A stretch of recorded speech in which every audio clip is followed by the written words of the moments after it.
శ్రీరాముణ్ణి. నేను త్రేతాయుగంలోని ఉత్తరప్రదేశ్లోని అయోధ్యలో జన్మించాను. అయోధ్య రాజు దశరథుడికి 4 కుమారులు. వారిలో నేను పెద్దవాడిని. నా తమ్ముళ్ళ పేర్లు లక్ష్మణుడు, భరతుడు, శత్రుఘ్నుడు. నా గురువుగారి పేరు వశిష్ఠముని. నేను నా జీవితంలో ఏ సందర్భంలోనైనా పూర్తి సహనంతో ఉంటాను.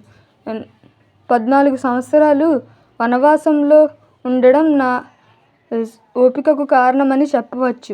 మీరు కూడా ఈ గుణం కలిగి ఉంటే ఏ సమస్యకైనా పరిష్కారం దొరుకుతుంది. నేను శాంతి, దయ వంటి గుణాలను కూడిన వాడిని. రాజు హోదాలో ఉన్నప్పటికీ అందరి పట్ల దయ, కరుణ వంటి మంచి గుణాలతో జీవితాన్ని కొనసాగించాను.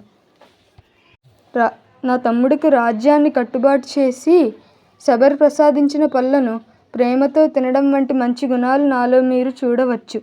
నేను 14 సంవత్సరాలు అజ్ఞాతవాసంలో ఉన్న కలిసిన ప్రతి ఒక్కరితోనూ స్నేహపూర్వకంగా మెలిగాను. వలన విభిగుణుడైన సుగ్రీవుడు నాకు సహాయం చేశాడు. నేను నా జీవితంలో ఎప్పుడూ అబద్ధం చెప్పలేదు. కానీ మనలో చాలామంది అబద్ధాన్ని అవలీలగా వాడేస్తున్నారు.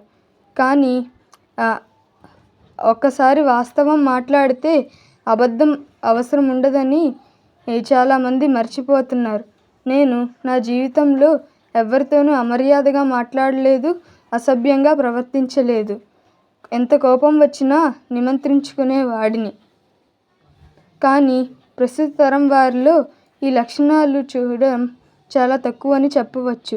మీరు ఎంత త్వరగా వీలైతే అంత త్వరగా ఈ లక్షణాలను పాటిస్తే ఉత్తమ ప్రయోజనాలు పొందగలరు. చిరునవ్వుతో జీవితాన్ని కొనసాగించండి. ఇదే నా శుభాషితం.